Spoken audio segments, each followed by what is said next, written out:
My sister shoved cake in my son's on his special day face after I warned her not to. She thought it was funny until my grandpa showed up with spray paint and a lawyer. Hey, Reddit. So, yeah, this isn't some feel good story.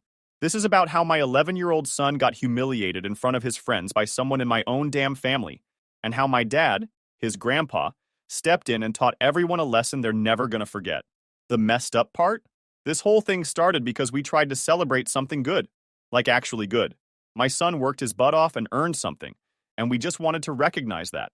But somehow, it turned into a disaster I still can't fully wrap my head around. Anyway, Chris, 34 male, mechanical engineer, live in Austin. My wife's name is Emily, 32 female, teaches second grade, and she's the kind of person who'll give everyone the benefit of the doubt until they mess with our kid. And our son, Eli, 11 male, he's quiet, sensitive. He's the kid who builds whole worlds out of Legos, while other kids are trying to out-scream each other in Fortnite. Doesn't like loud crowds, doesn't like attention, but he's insanely smart. A few weeks ago, Eli won this regional Lego engineering contest. Like real deal stuff.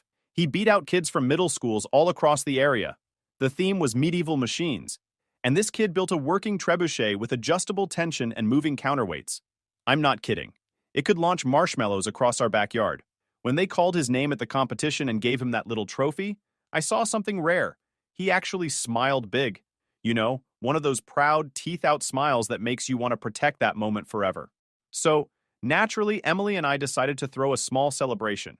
Nothing crazy, just family and a few of his close friends. Theme? Of course, Night of the Year. We had banners, some shields made out of cardboard, and even got a fake suit of armor off Craigslist.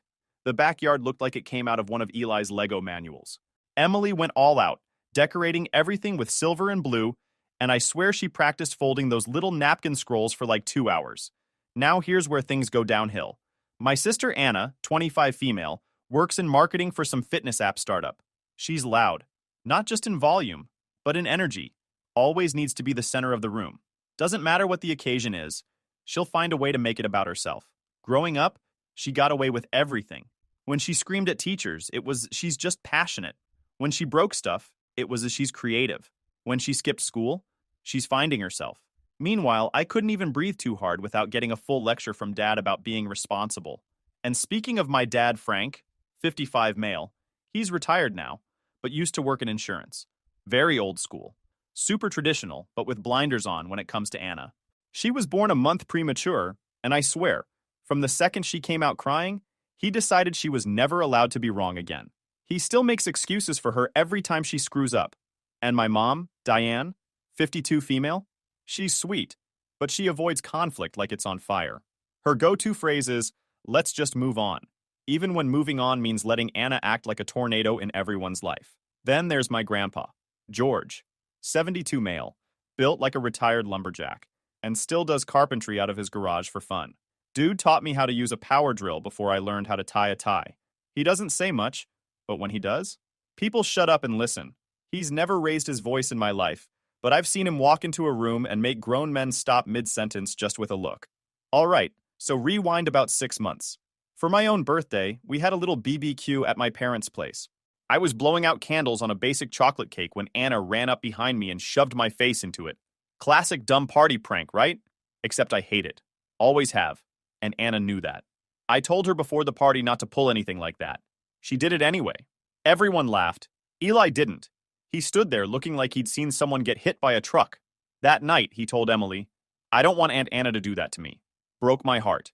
So I called her and said flat out, don't even think about doing that to Eli. And what did she do? Laughed. Said I was being dramatic. Hung up. I should have known then. I should have just uninvited her. But I thought, stupidly, that maybe she got the message. So yeah, we planned the celebration. Eli picked out this super cool cake shaped like a castle, with chocolate towers and edible flags. Emily even found a place that could make custom night figurines to stick on top.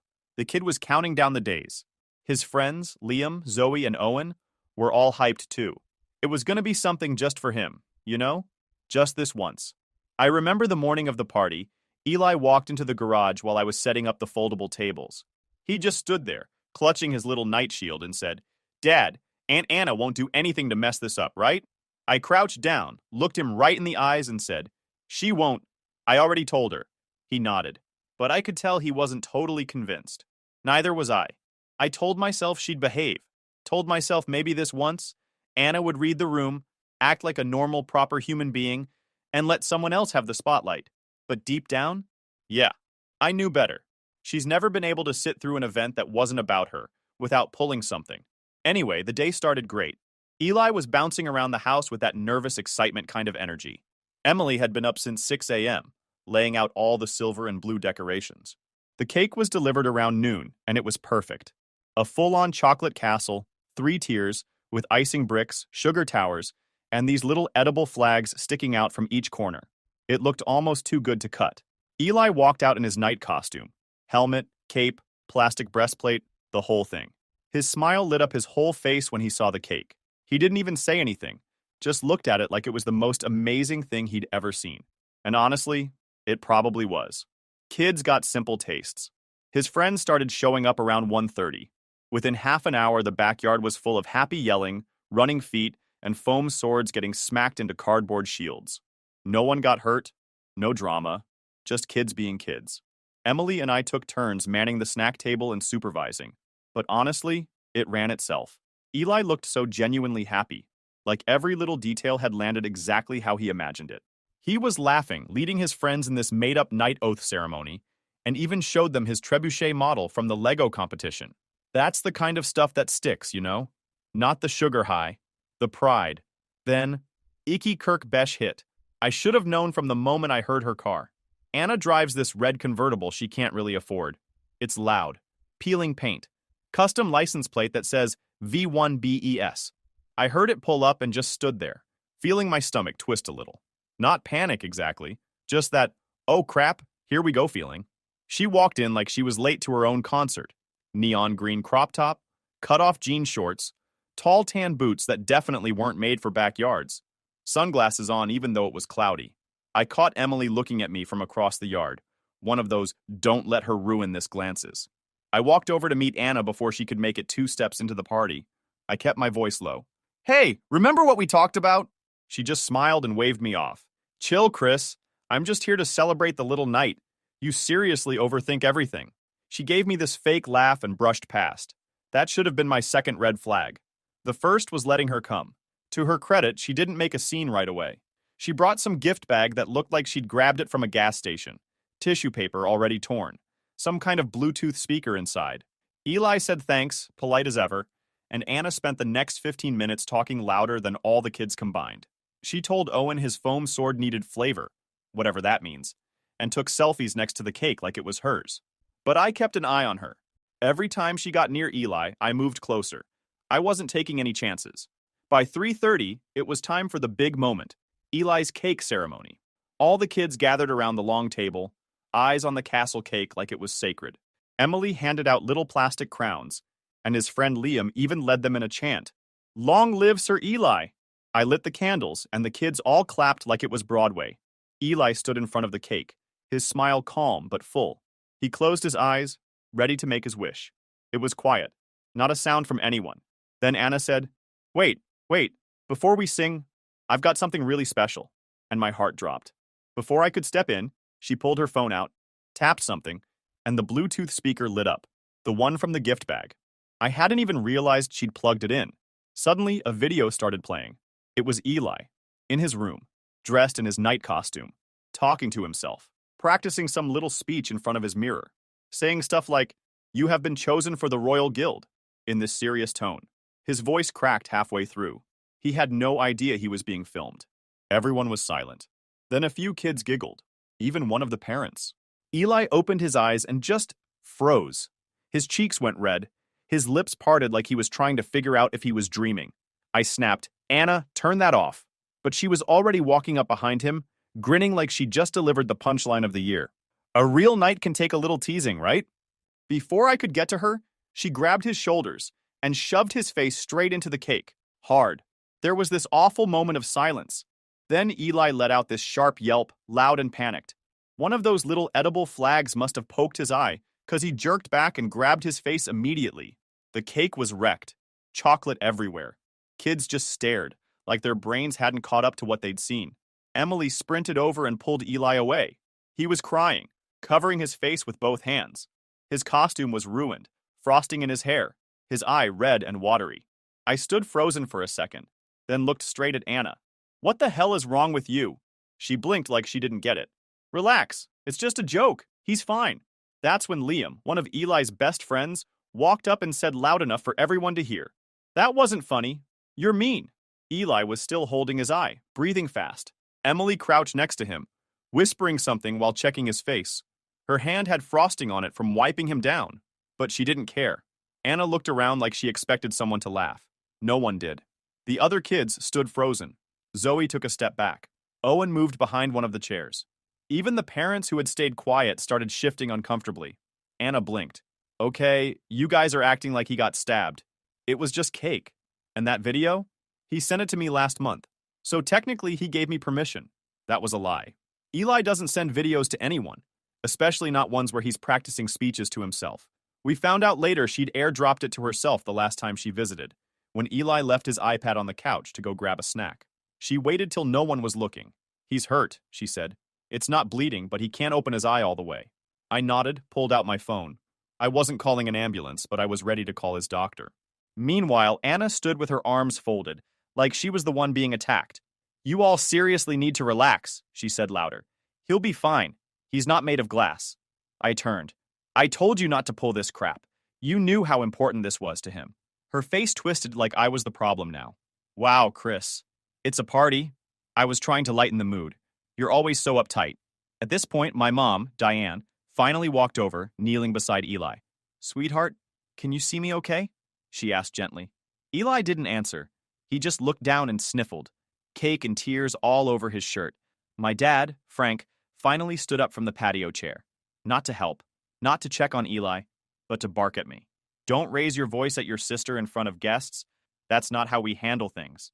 I stared at him. She shoved his face into a cake and hurt his eye. That's not handling anything either. She didn't mean to hurt him, he said. You're making this bigger than it is. Anna chimed in again, louder. This is why I hate family events. Everyone's so damn sensitive now. When we were kids, stuff like this was normal. Yeah, well, we're not kids anymore, I said. And neither is he. This was supposed to be his day. One of the other parents, I think one parent, whispered to her kid and started packing up their stuff. Then another followed. No one said anything out loud, but I saw it. The glances. The quiet leaving. They didn't want to be part of this disaster. I didn't blame them. Emily stood up, still holding Eli's hand. We're going, she said. Her voice was flat, cold. I didn't even argue, just nodded. I grabbed our stuff and started helping her guide Eli toward the gate. As we passed Anna, she smirked. Guess we're just canceling fun now. I stopped walking, looked her dead in the eye. You're not funny. You're selfish. She shrugged. He'll get over it. Kids do. That's when Liam, still standing off to the side, spoke up again. He was excited about today. You ruined it.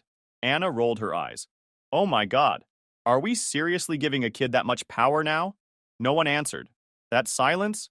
It hit harder than yelling would have. Eli tripped slightly on the steps going up to the deck. I caught him, steadied him. He winced when I accidentally touched near his eye. Emily didn't say a word, just opened the door and let him inside. As we walked toward the house, I noticed my dad still hadn't moved, just standing there, arms crossed, watching like it was all theater. Anna was back on her phone, scrolling like she was bored. She said to no one, Y'all are overreacting.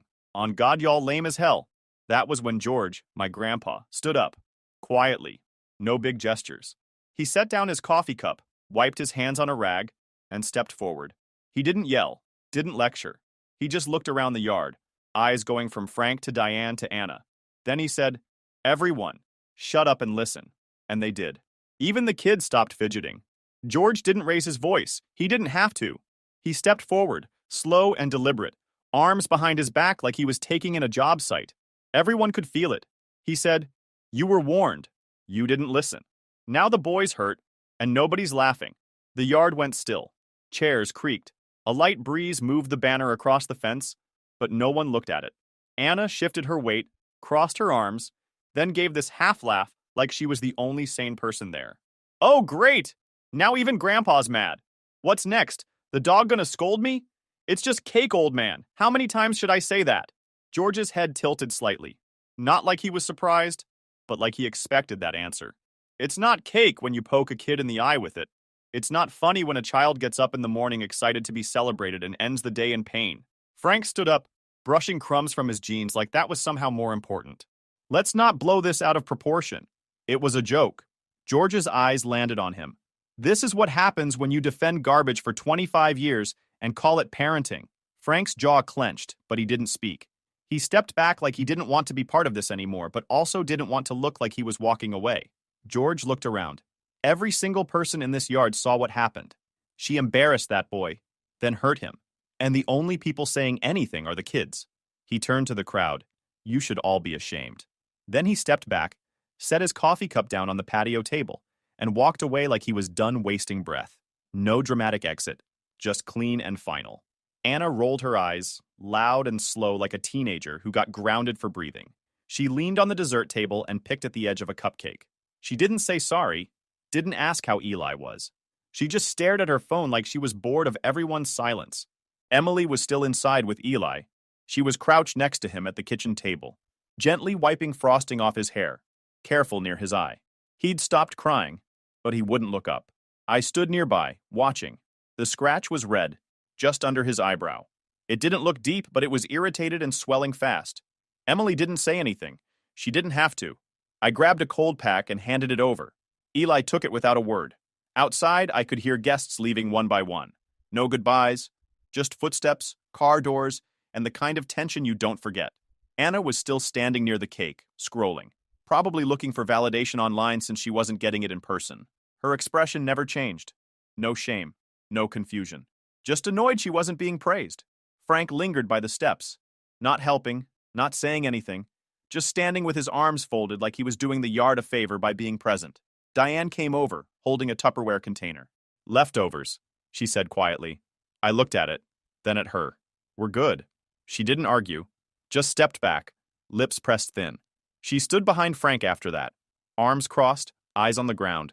Didn't say anything, didn't agree. But she didn't stop him either.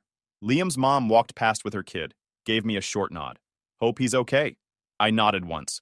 That was all either of us had. We packed up Eli's stuff quickly. Emily came out first, gently guiding him down the steps. He had the cold pack pressed to his face, towel in the other hand. His night costume looked like it had been dragged through a frosting storm. Anna watched us pass like we were making a big deal over spilled milk. Her mouth twisted into something between boredom and offense. She didn't speak, didn't move, just stared. Frank still didn't ask how Eli was. Still didn't say a word to his grandson. We got in the car. Emily helped buckle Eli in, then climbed into the back with him. He leaned into her, holding the cold pack, staring at the seat in front of him. I started the car. No one waved goodbye. As we drove off, I checked the rear view. Diane stood at the top of the steps, arms crossed. Frank next to her, face stiff. Didn't ask if Eli was okay. Didn't even glance toward the house. Just stood there like this was all a bad sitcom he wanted off his lawn. Anna had already sat back down and was eating a second slice of cake. No one followed up. No one texted. Not even an apology. Back home, Emily cleaned the scratch again. It looked more swollen now, slightly purple near the edge. Not serious, but we booked an urgent care appointment for the next morning just to be safe. Eli stayed quiet. He lay on the couch, blanket pulled up to his chin. He didn't ask for anything. Didn't ask why we left. Didn't ask about the party.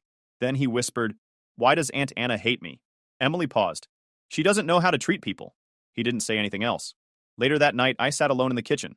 No music, no TV, just silence and leftover tension. At 9:04, my phone buzzed once. George, be ready. 6 a.m. tomorrow. We're going to your parents' house. I stared at it. Didn't ask why. When George sends a message like that, you don't question it. You get dressed and show up. At 5:59 a.m., I was standing on my porch in sweats, holding a travel mug. George's old truck pulled up, engine grumbling like it didn't want to be awake either. He stepped out already dressed. Flannel rolled at the sleeves, jeans with dried paint marks, boots caked in sawdust. No hello. Just popped the tailgate and tossed a duffel bag onto it. You bring gloves? He asked. No. He shrugged. Doesn't matter. We're not hiding anything. I climbed into the passenger seat. The inside smelled like wood oil and coffee. On the drive, he didn't say much, just whistled low while the city stayed asleep around us. Halfway there, I looked over at the duffel. Zipped, but loose. Spray cans clinked when we hit a bump. What exactly are we doing? I asked. George grinned. Delivering mail. That was the only answer I got. We pulled into my parents' street just after sunrise. Houses still dark. Sprinklers ticking on across the lawns. No one outside yet. The Mustang sat in the driveway like it always did. Waxed, spotless, bright red, showroom proud. Frank hadn't let anyone touch it for years. Called it his retirement treat. George parked across the street. Killed the lights. Hopped out and unzipped the bag. 3 spray paint cans. 2 black, 1 white. Pre-cut cardboard stencils. A roll of painter's tape. Guy came prepared like it was just another Saturday project. He handed me the white can. I blinked. You want me to... Nope. You're here to watch. Witnesses help with truth. He walked up to the Mustang, like he was inspecting lumber, ran his hand along the side, nodded once, then taped down the first stencil across the driver's side door. Respect is earned. He sprayed in clean, even strokes. When he peeled the stencil off, it looked professional, not sloppy tagging. This was work. I stood still, didn't speak. This didn't feel like rebellion. It felt like accountability wearing boots. He moved to the hood. You failed him black this time. Big block letters, right across the center. By the time he hit the passenger side, lights flipped on inside the house. George didn't even pause. Last stencil. Protect kids, not egos. He hit the final spray, stepped back, and admired his work like he was signing a cabinet. The front door burst open. Frank stormed out barefoot, hair all over the place, shorts halfway falling down. Have you lost your goddamn mind? George turned slowly. Morning. Didn't mean to wake you. Well, actually, yeah, I kinda did. Frank sprinted down the steps, jaw clenching like he wanted to swing but didn't have the nerve. You touched my car. George raised a brow. Nah, I fixed your parenting. Frank pointed a shaking hand. This is vandalism. No, George said. Vandalism's what happens when someone tags your house for clout. This is communication. And pretty clean communication, if I do say so. Anna appeared next. Hoodie, pajama shorts, 1 sock on. She squinted at the car, then at us. What the hell is this? George nodded at the messages. That one's for you. That one's for your dad. That one's for whoever still thinks shoving cake in a kid's face after humiliating him is just being playful. You can't do this, she shouted. George nodded at the messages. That one's for you. That one's for your dad. That one's for whoever still thinks shoving cake in a kid's face after humiliating him is just being playful. You can't do this, she shouted. I didn't ruin your reputation, he said. I just added subtitles so the neighbors don't miss the plot. Frank stepped between them like that was going to fix it. You're insane. You show up here, destroy my property, and think this makes you a hero? I'm not trying to be a hero, George said, turning back toward the truck. I'm trying to be loud enough that even your thick skull hears something for once. A door opened across the street, then another. Someone peeked out from behind curtains. A neighbor walked onto their porch holding coffee, staring at the car. A phone lifted. Recording started. Anna saw it. Turn that off, she yelled. The neighbor ignored her. George tossed the empty can back into the bag and zipped it. Don't worry, Anna. Internet loves a good family meltdown. Might even land you some new followers. You think this is funny? She said. No, he replied, climbing into the truck. I think this is overdue. Frank tried one last time. You're going to regret this. George leaned out the window. Maybe, but you're the one scrubbing your own car on camera. Then he looked at me. You hungry? I blinked. Sure. Good. We're getting breakfast. He rolled the window up and backed out slow, like he'd just wrapped up a casual job and was off to Home Depot. I didn't say anything on the drive. Neither did he. Just the hum of the road and the faint sound of dogs barking in the distance. By the time we got to the diner, I checked my phone. Someone had already posted in the local Facebook group. Red Mustang tagged with messages after family dispute. Grandpa did it. Legend. Comments were flooding in. Photos of the Mustang were already making the rounds. George read over my shoulder. Should have brought more stencils. He wasn't kidding. That Mustang had become a neighborhood landmark in under 48 hours. No social media posts, no group texts, just word of mouth and open windows. Everyone within 3 blocks had seen it. Driven past it, slowed down, gawked, whispered. Nobody asked questions. Everyone knew. Frank tried to scrub the paint off himself, first with warm water and soap, then some cheap hardware store solvent. None of it worked. The ghost of George's words still bled through the red paint like shame soaking through fabric. He finally pushed the car into the garage and kept the door shut. That Saturday, Emily and I were fixing lunch when George texted, 2 p.m., your place. Don't make plans. He didn't say why. We didn't ask. At exactly 2 o'clock, George pulled up with a man in a dark gray suit. Bald, tidy beard, briefcase in one hand. They came in without much ceremony. George didn't waste time. This is Leonard, family lawyer for 30-plus years. He's here to make things clear. Leonard nodded once, set the briefcase down, and pulled out a thick folder. We're just here to review some updates. Nothing complicated. Emily sat with Eli in the living room, quietly assembling a Lego castle. He knew something was going on, but didn't ask. He'd stopped asking ever since the cake incident. He just watched people more now.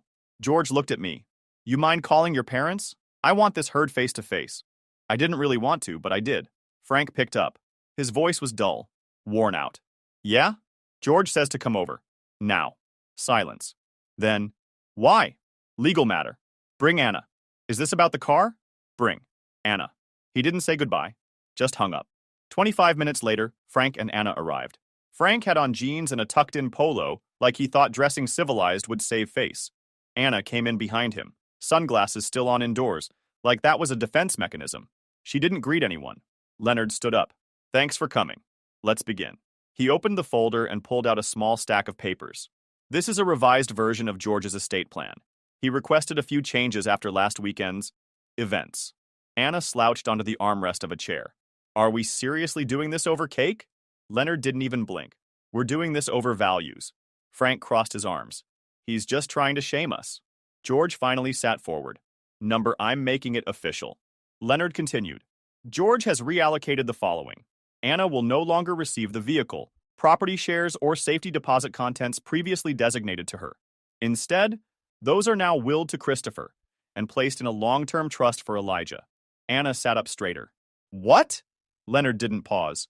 Furthermore, any residual estate value, home sale, assets, pension rollover, will also be divided between Christopher and Elijah.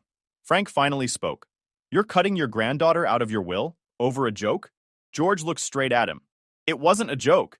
And it's not just about the cake. It's everything that led up to that moment and everything that followed. Entitlement. Cruelty. No responsibility taken. Anna snapped. I said I was sorry. No, George said. You didn't. Anna turned to her father. Dad, say something. Frank stood up.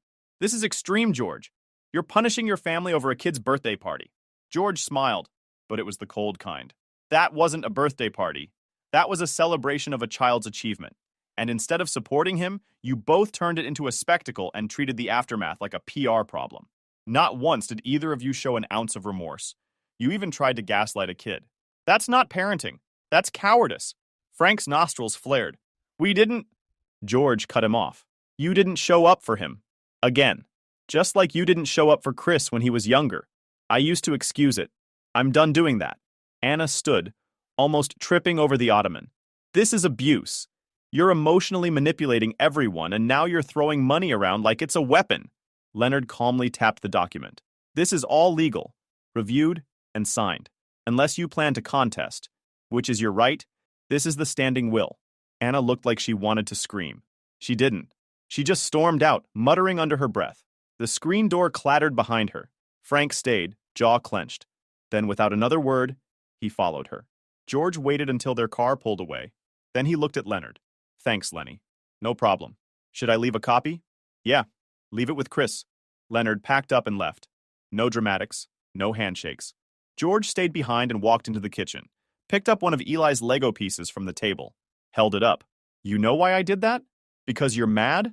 He laughed once. I've been mad before. This was different. Emily walked in. She'd been listening from the hallway. George continued, that boy in there? He needs to know that actions have consequences. And more importantly, that adults are supposed to protect kids, not embarrass them for laughs. He turned to Emily. And I saw how you held it together that day. You're a good mom. You didn't flip the table. You didn't scream. You just protected him. Emily nodded but didn't say anything.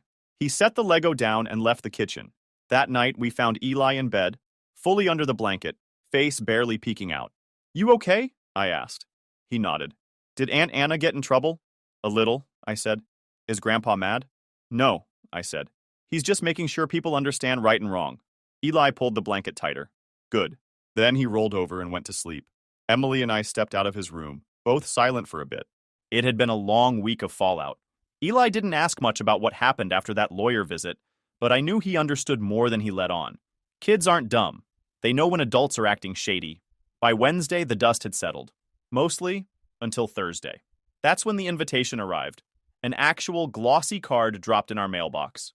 The front had a cringy stock photo of a family clinking glasses at a long dinner table. Across it in swirly silver letters, "Let's Heal Over Dinner," hosted by Frank and Anna. Inside, it read, "In the spirit of family unity, let's come together and move past misunderstandings. Dinner this Friday, 7 p.m., formal attire, bring good vibes." Emily read it aloud and laughed so hard she nearly dropped it in the sink. George, who had stopped by to return my power drill, picked it up off the counter and squinted. "Oh, they want peace now," he muttered. "Guess the inheritance finally hit the fan. We weren't going to go." George said, "No, go." "I'm coming too." I raised a brow. "You sure?" "Oh, I'm sure," he said. "They want to play dinner theater? I'll bring the finale." He showed up Friday night holding a plain white bakery box, and that same sarcastic smirk that always made you second guess if he was kidding. "You bring dessert?" I asked. He just winked. "Something sweet." We arrived 5 minutes early. Frank's house looked like it had been staged by someone trying to impress a church board. Fancy table settings, awkwardly stiff jazz music, too many candles. Anna greeted us wearing pearls like she was in a toothpaste commercial. "So glad you could make it," she said. Like last week never happened. George handed her the white box. Her eyes lit up. "Oh, you brought dessert?" "Wouldn't miss the chance," he said with a wink. We sat. Frank made a toast. It was full of buzzwords. Growth, understanding, new chapters. I tuned out after the third vague metaphor. Anna kept smiling like she was trying to win an award for pretending everything was fine. Halfway through the meal, George leaned toward me and whispered, "Watch closely." I knew something was coming. I just didn't know what. Dessert rolled around. Anna walked in with a smug little flourish, setting the white box at the center of the table. George cleared his throat. "Before we eat, I've got something to say." Everyone froze. "I appreciate the invite," he began. "Really, but I see what this is. You think if we sit around one table, you can brush over what happened. Act like it was just a bump. Water under the bridge." Frank stiffened. Anna tried to interrupt. "No, let me finish," George said. "You humiliated a child, lied about it, gaslit his parents, and only changed your tone when the will changed. This isn't healing. This is PR prime." Anna stood up, voice sharp. "We're trying to fix things, Grandpa. You coming here just to lecture us is making it worse." "Oh no, Anna," he said. "You already made it worse. I'm just the cleanup crew." Then he picked up the cake box. She backed up slightly. "What are you doing?"